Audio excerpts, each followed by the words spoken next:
Hey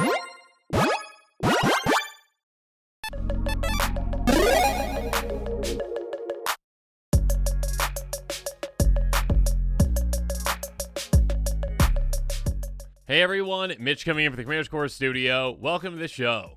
Okay, so spoiler season moves on, and it was, I'm gonna be honest, a bit of a slow day for the most part, and then all of a sudden, at the end of the day, it did not disappoint. We ramped up and got some amazing brand new cards, including this Mythic with some Mythic level art in it as well, the Rollercrusher Ride.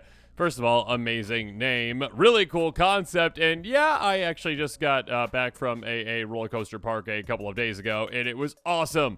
Although, I don't know, I can't handle certain rides these days anymore. Anyways, legendary enchantment for X2 and a red, Delirium. If a source you control would deal non-combat damage to a permanent or player while there are 4 or more card types among cards in your graveyard, it deals double that damage instead.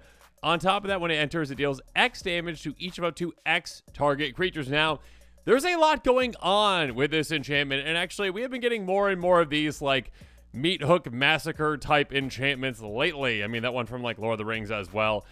A lot of different ones where it's basically like, hey, it's an enchantment, but also, by the way, you get a great ETB on top of it. So, this basically can be, well, good removal, potentially very, very good removal if you do have that Delirium already. And also, of course, a great enchantment to keep in play when you need to double up that damage. Now, obviously, there is that requirement. You need, 4 or more card types on cards in your graveyard. You might already just kind of have that if you're in a red deck because you probably have a bunch of ways to draw and discard. Looting effects, rummaging effects are quite good in red. So, I mean, discard some creatures, discard some lands, discard some instants, discard some sorceries, discard some enchantments, discard some artifacts, whatever you need to discard. Just get them in the graveyard, and all of a sudden, this is active. And this is a crazy good, again, it's just non-combat damage, I would say, as the hesitation on saying that it's better than certain other ones that might cost a little more.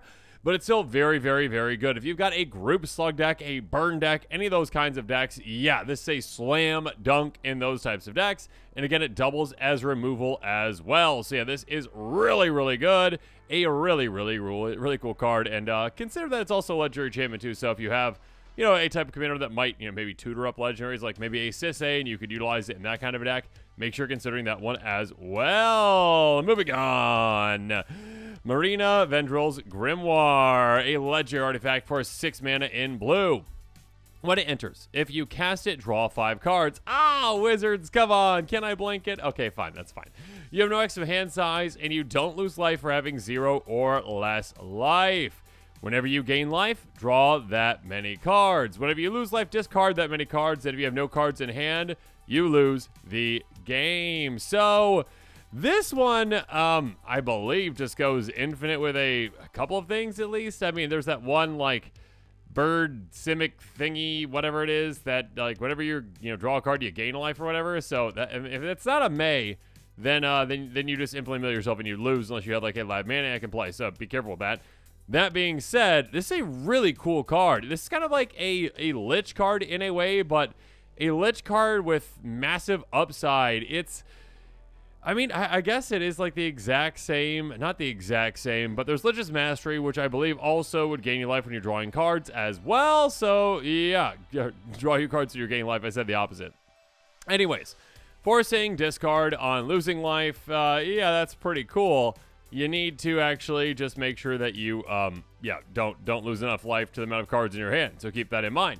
There are, of course, things that you could probably, have in combination with this to really help yourself out. Like, hey, if someone hits you, you're drawing cards, those kinds of cards as well. This is a very niche card. It's very specific. It is not for every deck out there. But yeah, if you're looking to just draw an absurd amount of cards with a life gain strategy and do some really crazy things or, some combos or whatnot, or just kind of turn the game on its head for yourself, it can be quite fun. So yeah, it kind of reminds me of Lich's Mastery, but probably more applicable to more decks out there. Moving on.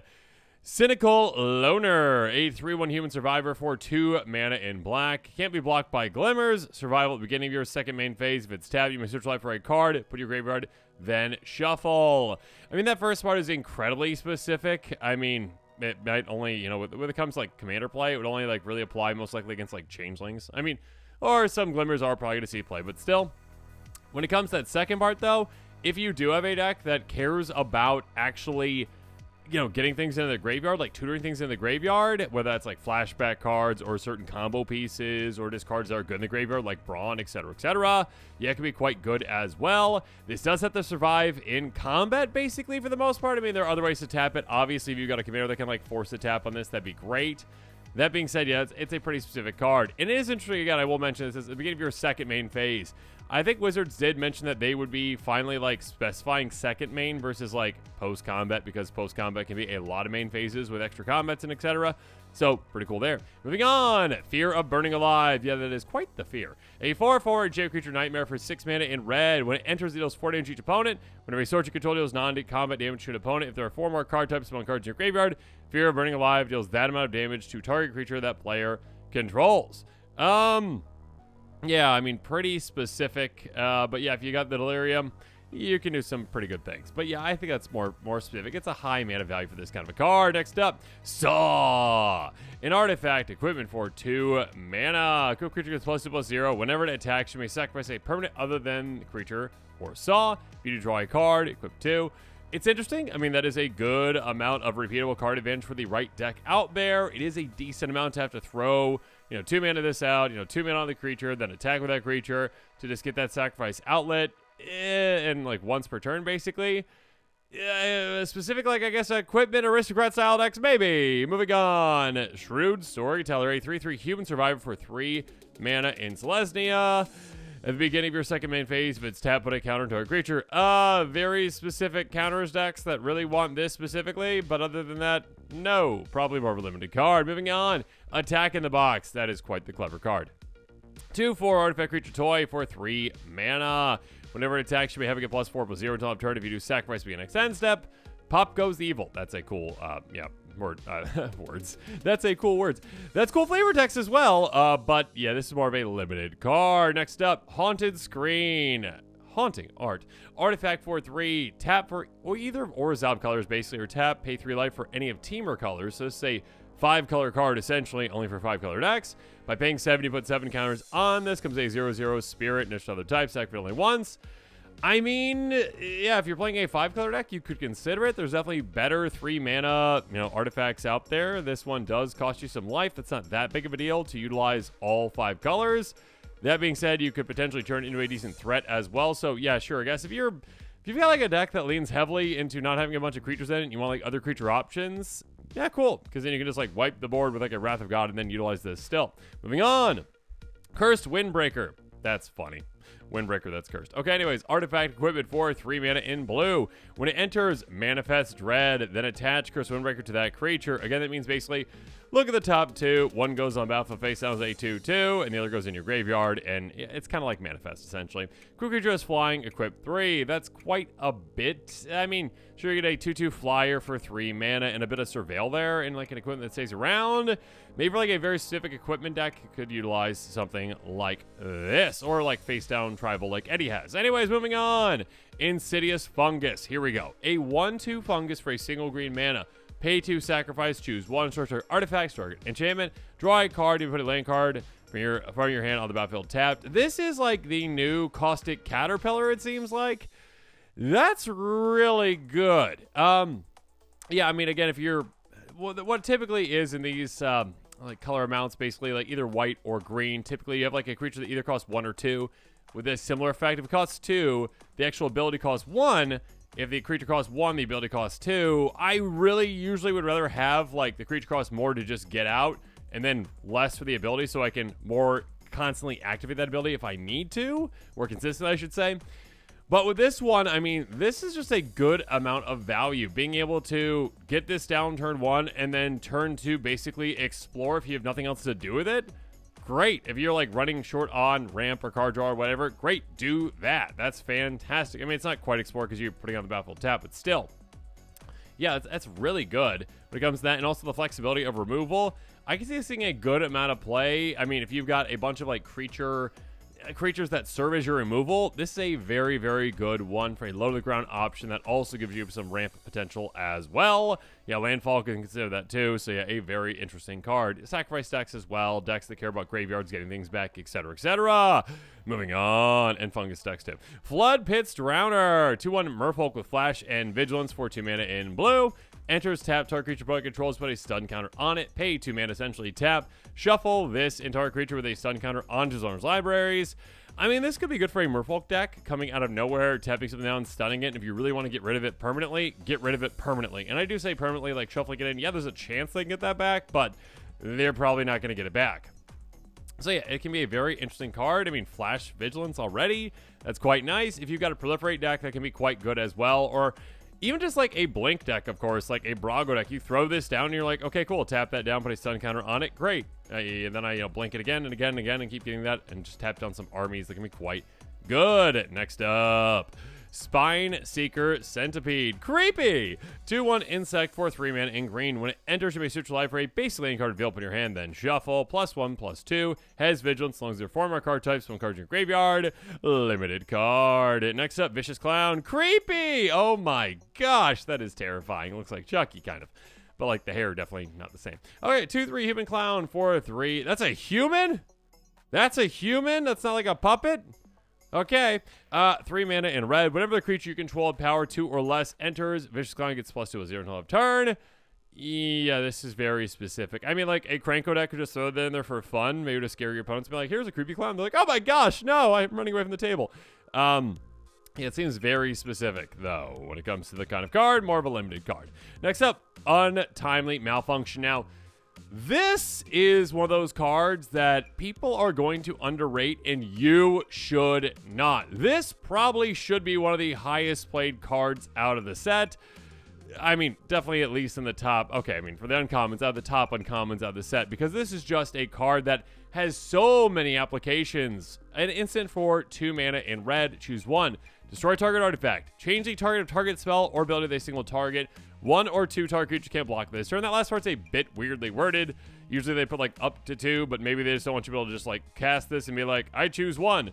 0 creatures can't be blocked this turn. Ha ha ha. I don't know. Anyways, you have to actually choose one that has a target. But yes, destroying an artifact, that's what red does, okay? And usually you can pay, like, if it's just destroy an artifact, 1 mana for that. But 2 gives you the flexibility to all these other things. Being able to get through potentially on combat can be game-ending and awesome. Cool, but that's not what your main function of this has to be. You want to removal. And the second part is incredible and something we rarely see on something cost this little and also have this much flexibility. Change the targeted target spell or ability of a single target. Here's the thing. This is a red counter spell, or should I say it's a red counter spell, because if that annoying blue mage across the table is like, hey, yeah, I don't like when you cast your Electro Dominance or whatever it is, I'm going to counter that, and you're like, no, and they're like, how? You're a red mage, and I'm like, untimely malfunction.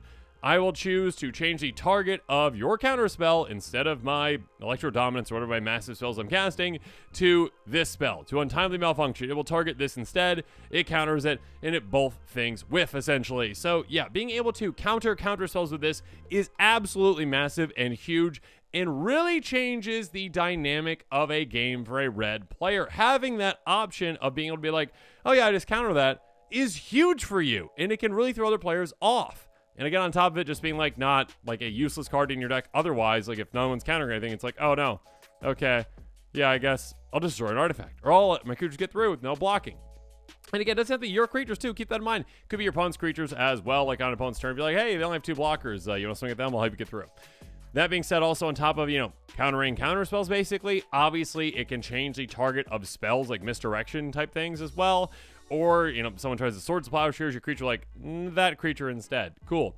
Or if someone tried to utilize an ability that's really going to hurt something that you like, yeah, move it as well. So yeah, this is a huge card. I think this is a pretty massive card, and one that, again, you should be playing. If you're like in mono red and you're tired of just your spells getting countered by the blue mage across the table and you have nothing to do with that, yeah, utilize this. It's a great kind of card that really, again, takes a removal spot in your deck. That's great. It's good. It's really, really good. Go get it. I mean, when it comes out, go get it.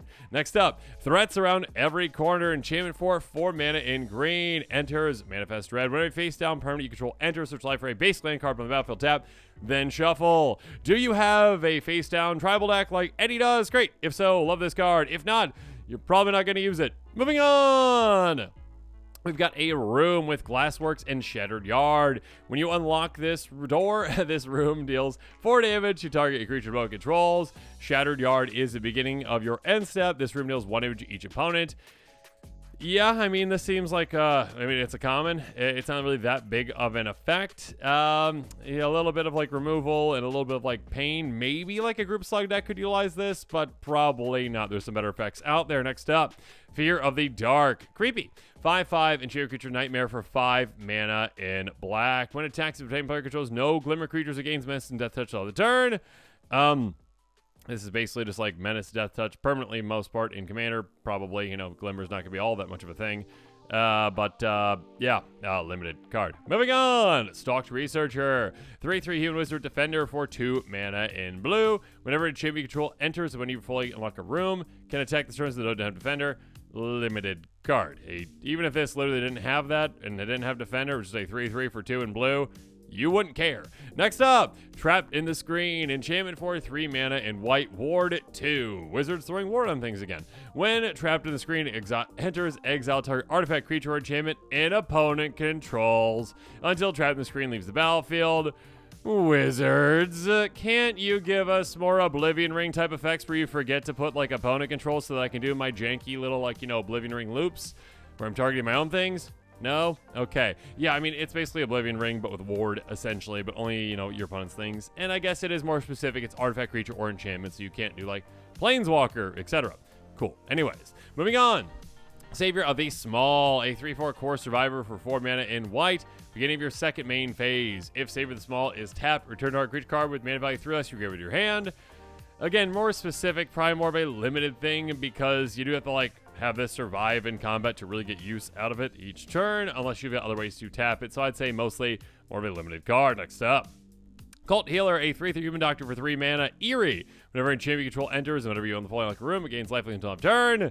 Limited card. Again, you wouldn't really even play this if it was just like 3/3 lifelink for 3. Moving on. Betraying Bargain. An instant for 2 mana in red. Just cast this spell, sacrifice creature, enchantment, or pay 2.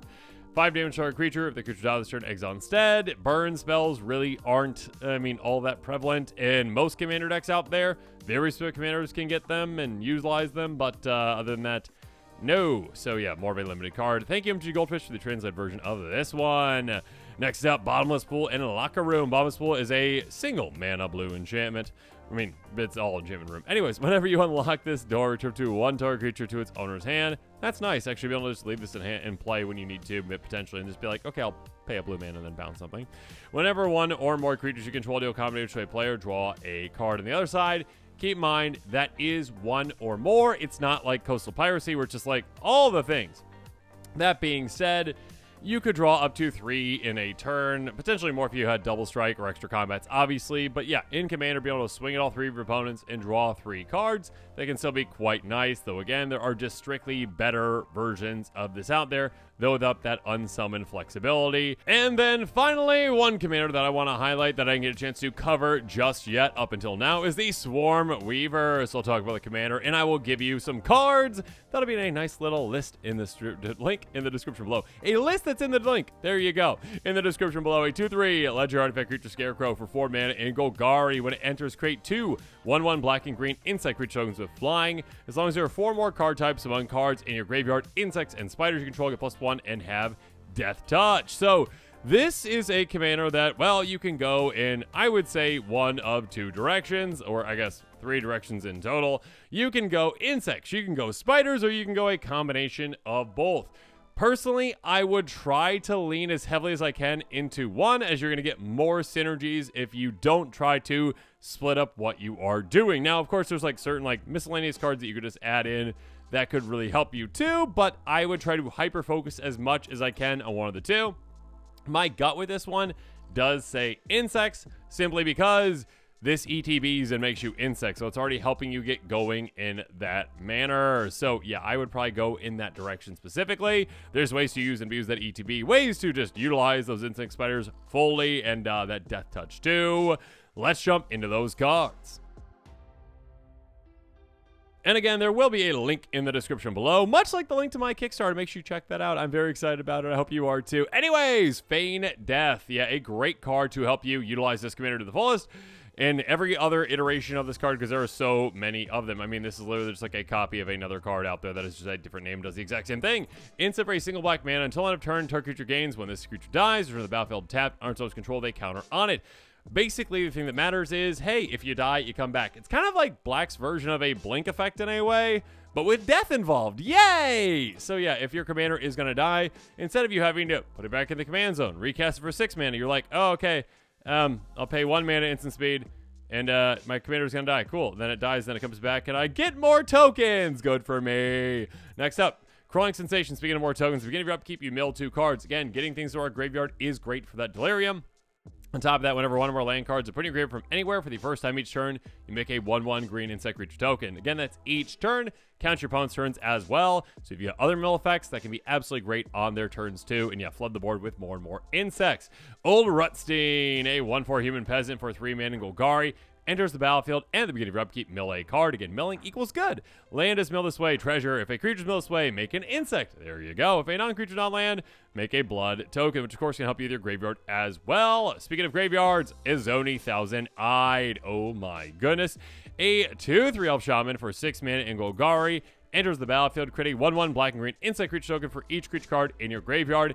That can be a ton. Again, we've got a lot of ways to mill with a commander like this, so do so, and then make an absurd amount of insects that also are most likely going to be ++1 and death touch, which is amazing. Also, you can pay to sacrifice that creature to gain 1 life and draw a card, so that can be quite good for you. Next up, speaking of good for you, Gris the Hunger Tide. 3 starting loyalty. As long as it is on the battlefield, say 1/1 insect or other types.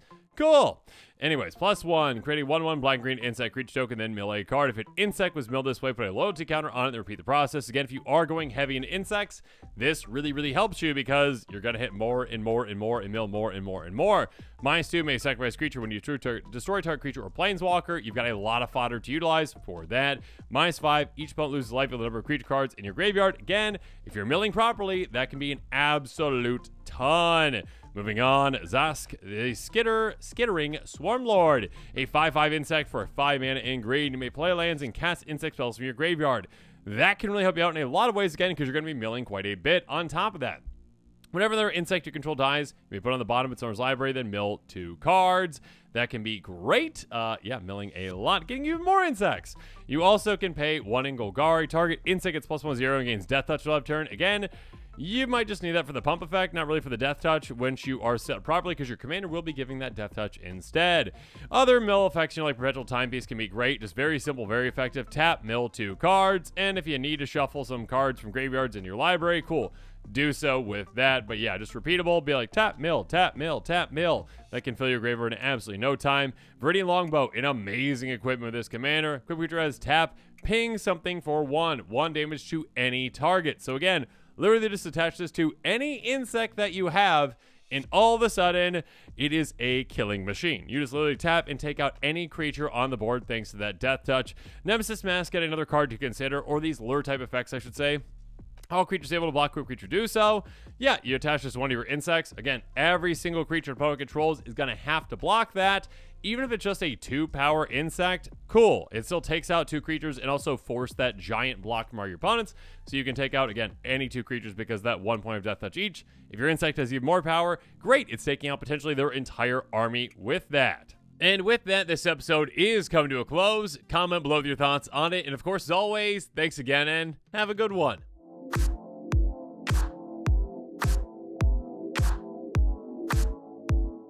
This show and episodes like this one are possible thanks to viewers like you. If you're looking for an easy way to help support this show, make sure that you like, share, and subscribe. Also, hit that bell notification icon so you don't miss any new episodes. You can also go check out our playmats and other merchandise at thecommandersquarters.com. We also have a ton of brand new t-shirt designs in stock, so make sure you check out those as well. Another easy way to support this show is with our TCG Player affiliate links. So whether you're buying a deck or individual cards, you can use this general link right here or one in the description. And the final way that you can support this show is by supporting us directly by becoming a patron. There are many benefits to being a patron, and I truly couldn't do this without all of their support.